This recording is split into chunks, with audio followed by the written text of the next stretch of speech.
Welcome back, everybody, or welcome to Nain's Shorts. Another day of random thoughts about training. Damn pigeon.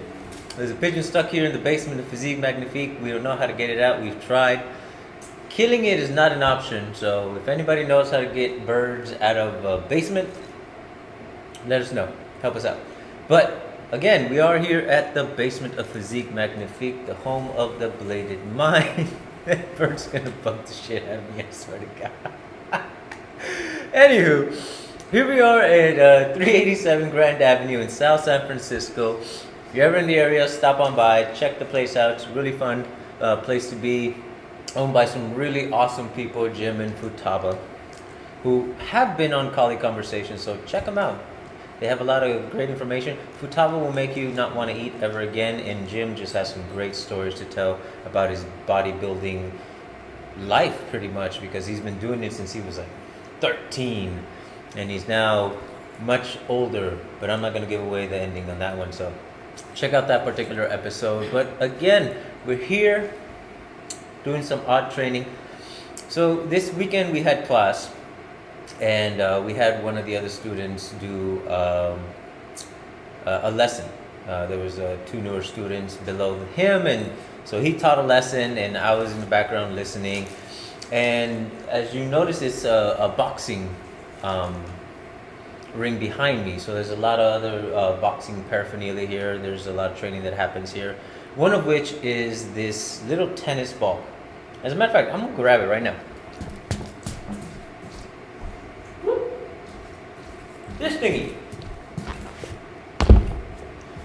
Now, I wasn't using it right. It's meant to focus on punch and moving and slipping and countering and all like that.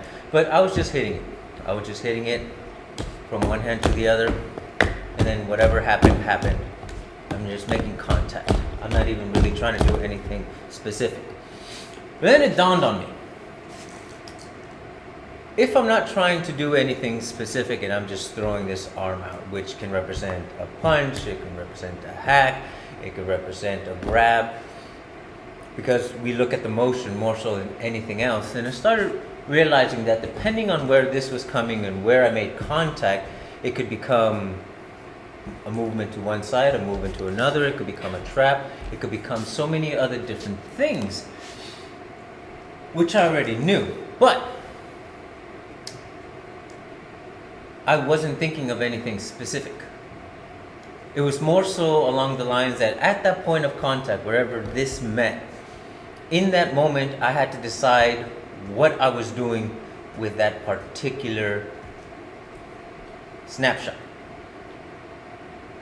And I started thinking, is a lot of what we can actually accomplish, say in a sparring match, or when you're just free-flowing, or when you're actually fighting, how much of what happens is what we intended to happen, and how much of it was just happenstance? It was just essentially luck. And don't get me wrong, if it works, it works, but did we intend it to work that way because that's what we were after? Can we make something specific work in a chaotic, non-specific situation? Hypothetically speaking, I would say no. No, that doesn't seem very plausible, because you need to make sure that all these other elements are happening a certain way, or at least generalized enough that you can then insert whatever it is you're doing, your technique, into move a certain way.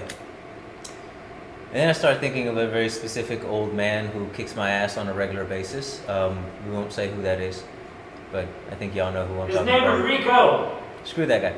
Anyways,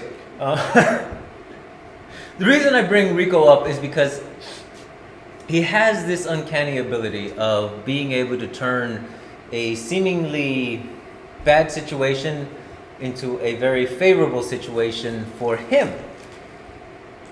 And at the end of it all, it seems like it was a technique that was planned out.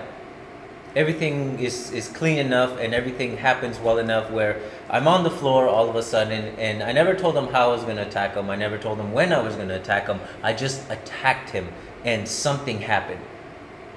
And half the time, if not, I say 80% of the time, he has no idea what went down? How did he accomplish it?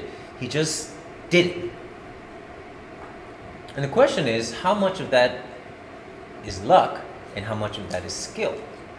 How much of that could he actually replicate at any given point? Can he duplicate half of what he did in any of those situations and repeat it? And the answer is usually no. Mostly because he's not even present when that happens. Now, what do I mean by that?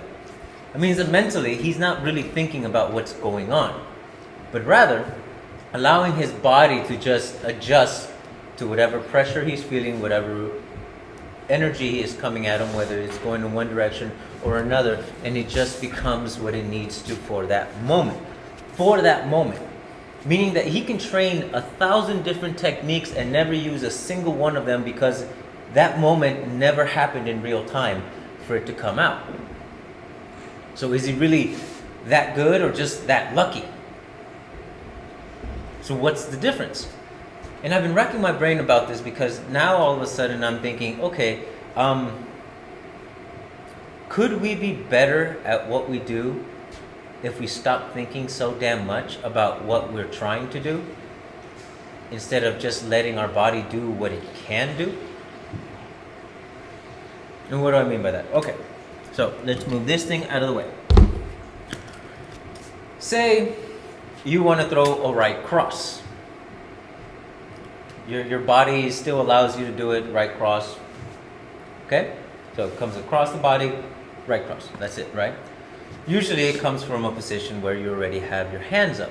Now, can you really throw a right cross from down here? Probably. Why would you? Well, that depends on the situation. Again, it's all chaotic. There's nothing really specific about it other than I want to throw this right cross. But what if the person is taller than you? Is the right cross still the same, or is it now higher? What if they're lower than you? Is it still a right cross, or is that now something different?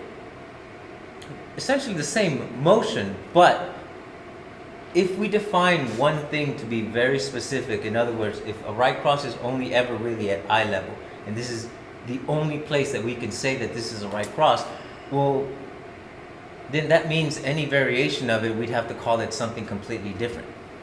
We'd have to define it differently, and then have to relearn that what I consider the same punch in so many other variables as individual things instead of just a variation of this very same motion. In other words, we limit the ability that we can use that thing by thinking of it specifically as one thing, by naming it specifically one thing. Even the idea of skill. What I learned in the Bladed Mind was that it's less about learning a variety of skills and more about taking the movements you already naturally have and weaponizing those movements, which means if this can supplement this at any given point, if I get really good at just extending my hand, regardless of what's coming at me, regardless of the height, regardless of naming it, regardless of the limitations that I may or may not have, I can make this work. This could be effective. This one extension of the hand can now be used in any situation. So what am I trying to say? One, that I'm still really thinking about this because I haven't come out with a really concrete conclusion as to how do we take the years of training, the skills that we learned, and all the techniques and everything else, and now use it in an open forum where we're not limited, where we don't have to do it step by step, where we don't know what the opponent is doing, we don't know what's going to happen, and we still need to do something proactive and something that's going to be useful overall. Now, we've all, well, maybe not all, but most of us have done some sort of sparring at one point or another. And we can get a good sense of our timing, and we can throw certain punches and things like that. There's a lot of limitations of things you can't do in those situations because, well, you have protective gear, or because of rules, or because you don't want to hurt your training partner. How many of us have actually thrown an eye jab during a training scenario or during a sparring session, even when we have gloves on? We talk about in self-defense that eye jabs and eye gouges are very effective in being able to protect yourself, but we don't actually practice them to a real sense or in a real situation. So yeah, we can say it works, it does, because anyone gets flicked in the eye, it hurts like hell. Because we've all had something poke us or fall into or splash something in our face. We know what it feels like for your eye to be irritated, for it to burn, for it to hurt.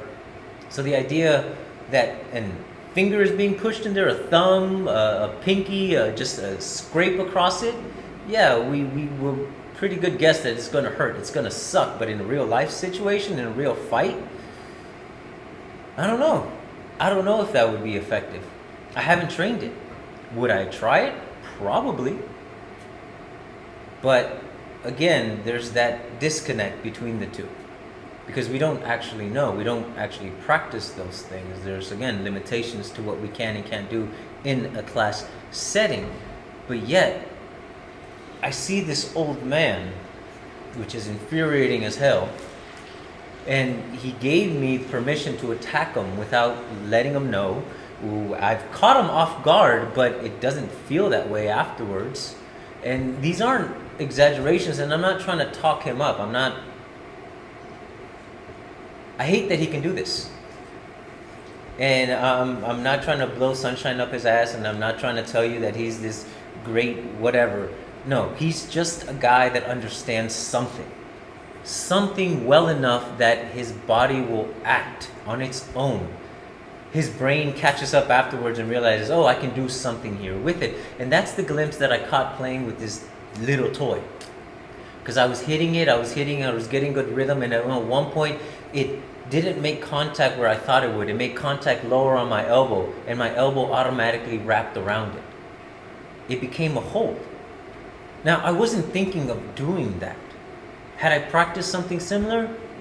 To an extent. But instead I started thinking of all the ideas and concepts that I've played with that would relate to that. For example, with a stick, you have a puño. You have a little piece of the stick, which for some reason I didn't bring any today, but I'm sure you know what I'm talking about, which we used to hook.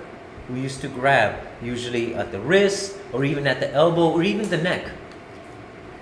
And we've even talked about the idea that when you don't have a stick in your hand, the translation of the stick itself becomes your arm. So the tip would be your fingertips or the tip of your fist. Then the length of the stick is your forearm. So what would be the puño? Well, that's the elbow. That same motion where we can rake, where we can hook, all of a sudden I realized that, because of where that thing made contact with my arm, I couldn't do it up here. So I had to do it here with what would be the puño of my arm. And it became that. It became a hook. And then I started realizing that it's less about trying to make any one specific thing happen. Sure, we eventually want to get to a point where we make whatever we want happen at any given time. But it starts with being able to recognize that moment and recognizing that it isn't what you want it to be. That fist, that kick, that punch isn't where you expect it to be. So you have to deal with it as it is. Any contact will give you a sense of where everything is and where it can go. If we think of it that way as just contact, but if we think of it as specific technique or a specific move, well, then we're limited to what that move or that technique is capable of. But if we free ourselves from that, and it just becomes contact, movement, contact, movement, contact, movement, then we can supplement everything else that we know.